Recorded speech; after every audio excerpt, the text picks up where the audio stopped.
What's good, Josh? The guy Makai. Welcome back to my channel. Make sure you leave a like, comment, and subscribe. And if you're new, make sure you subscribe. I'm trying to reach 1,000 subscribers, and every subscriber helps. Over here on this channel, we talk about the NBA, not daily, but kind of, sort of daily. So if you enjoy the NBA as much as I do, please subscribe. And today we're going to be talking about the Washington Wizards and just what I think they're going to do this season, how good I think they're going to be, and just what I think kind of their future is. Because right now, with Brad Beal and the contract extension not being signed yet, and just a whole bunch of other factors, their future is kind of up in the air right now. But I just want to start this video off by saying that I think that the Washington Wizards are going to be a good team. And when I say good, I just mean that they have a lot of talent on the roster. But with the way the East is set up this season, the Eastern Conference has a lot of good teams, like in the top tier and the mid tier. Like in the Washington Wizards tier, they're more towards the bottom, I think. And sadly, I think more than likely they're gonna miss the playoffs. But they have a lot of talent, man. I'm not gonna lie. After the Westbrook trade, you know, when the Westbrook trade was first done, I was like, why would they trade Russell Westbrook for, you know, a bunch of role players? But now when I look at it, they did that because, one, they probably weren't going, they were probably gonna, you know, have the same result with Westbrook or with the role players. So I'm not so mad at the move anymore. But another thing is that I think that they just wanted to get some more depth, because last season I watched more Wizards games than I'm proud to admit. And last season they just had a bunch of times where some of the lineups they were running, it's just like, what's going on here? And Scott Brooks, I'm glad he's fired because he was not a good coach at all. But last season, you know, they would bring out Raul Neto, they would bring out Garrison Matthews, Robin Lopez. Like, these are guys playing heavy rotation minutes for them. And it's like, if that's the guys you're dipping into the bench for, then it's a serious issue. So this season, they traded Russell Westbrook. They traded him for Kyle Kuzma, Kentavious Caldwell-Pope, and Montrez Harold. And now those three are not stars by any means, but they are good role players who are good rotation NBA players who can contribute to winning in the regular season and in the playoffs. Well, not so much for Trez, but for the other two, those are good players, period, point blank. Kyle Kuzma, he has improved on defense throughout his career, and he's improved, well, I wouldn't say he's improved on offense, but he has gotten in, you know, he's gotten reined in a lot in LA, so now he knows what it's like to not, you know, have to be a focal point on offense, to not always look for your own shot. He knows what it's like to, you know, let the stars do their thing, let the better players do their thing, and you'll get yours when you get yours. But I really feel like the most value he adds is defending, you know, wings. He's not a big defender. He's not a, you know, 1 through 5 defender, but can he defend guards? Can he defend two guards? Can he defend, you know, small forwards? Yes, he can. And I wouldn't say he's like some elite defender, but he's definitely a smart defender. He's really good. He hustles a lot. And I like, you know, Kyle Kuzma to this team. He's good spacing, 36% from 3 this season. And he gave you about like 12 points or something like that. So that's good scoring in the starting lineup off the bench. I think he should come off the bench because I think that's probably the best role for him. But Kyle Kuzma is a good player. He gets a lot of flack, but he's a good player, you know, period. And Kentavious Caldwell-Pope, you know, KCP always does his thing. He's a good three-point shooter. But I feel like, you know, once again, he's a good defender. And he's going to be able to, you know, kind of help out Bradley Beal on defense. Bradley Beal's not going to have to guard, you know, those good two guards. You can throw that assignment on, you know, Kentavious Caldwell-Pope.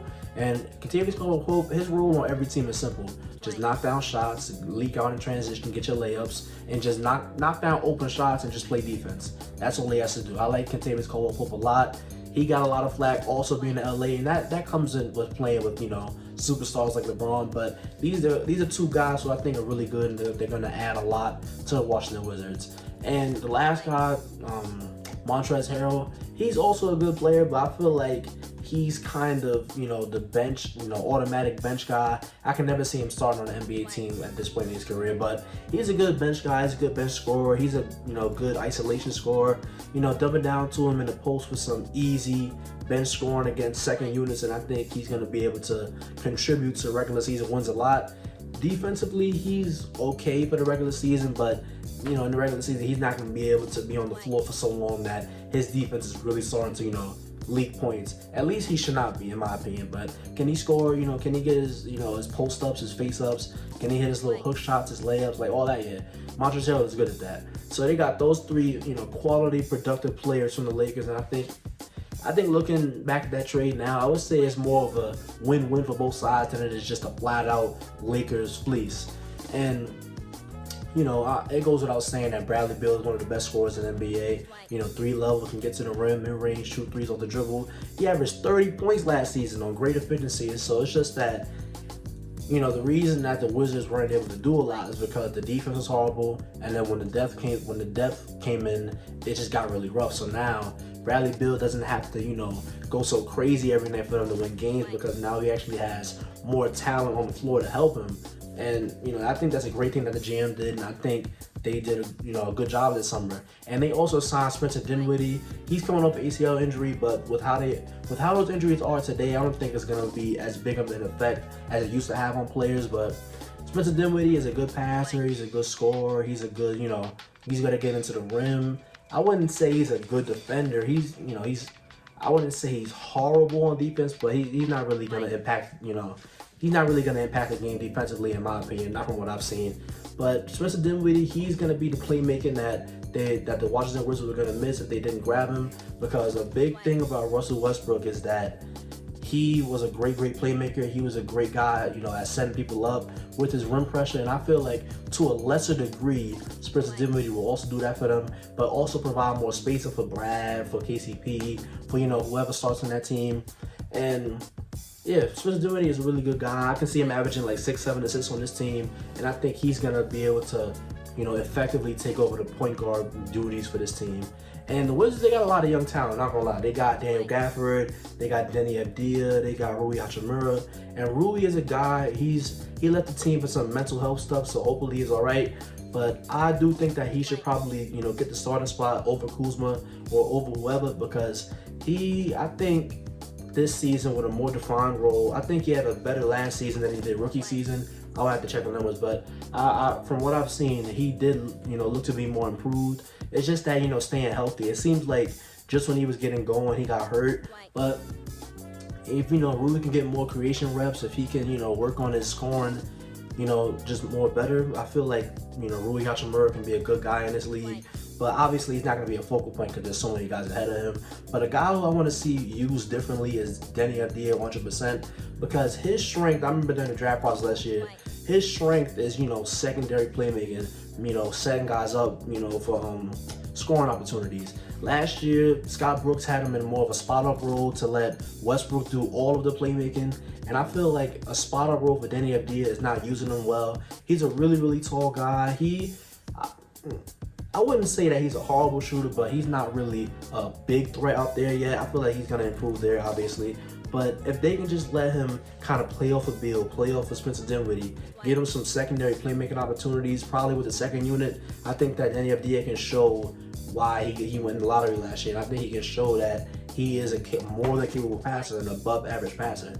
So that's my thoughts on, Denny Avdia. I hope he, is able to show his stuff. And just this whole new coaching thing, Scott Brooks, the things that he would run, it's just like, what are we doing here? Like, late game, it would be Russell Westbrook isolation with Beal in the corner while Beal has 50 points. It would just be a bunch of ridiculous stuff that you really think shouldn't be going down, but it's going down because Scott Brooks is the coach. And their new coach, Wes Unseld Jr., he said, he said a lot of good things in the media. He said what he needs to say, but I feel like I have to see it before I believe it. I'm rooting for this guy, but I just hope that he can run competent enough offense to allow the Wizards to be the best they can be, because it doesn't have to be, all ISO. I'm all for, NBA teams just implementing more movement, because when players are moving around and all that, it's a lot harder to guard. And I feel like Bradley Beal isolation or just pick and roll and everybody just standing outside just waiting to catch the ball, I feel like that's kind of, easier to guard than it would be if they had, more movement in the system.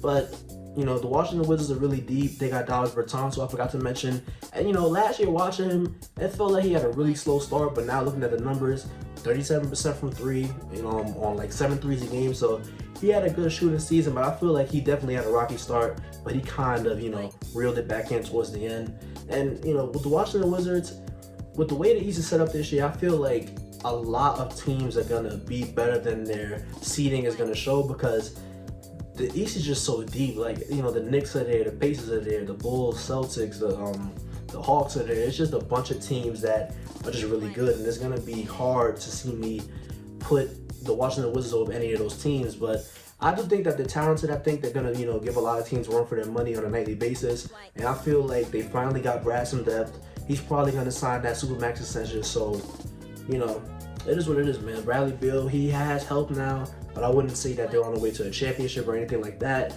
But they got Spence, they got Rui, Brad, they got a lot of good guys. Kuz, KCP, Trez.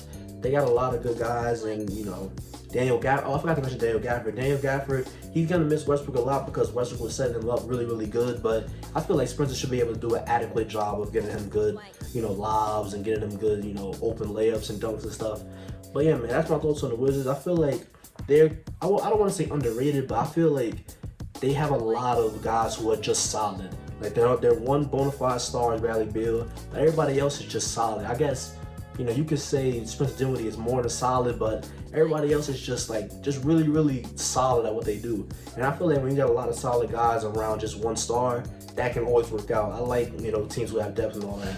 But yeah, that's my thoughts on the Washington Wizards. If you stayed to this video, thank you. Don't forget to like, comment, and subscribe, and I'll see you on the next one.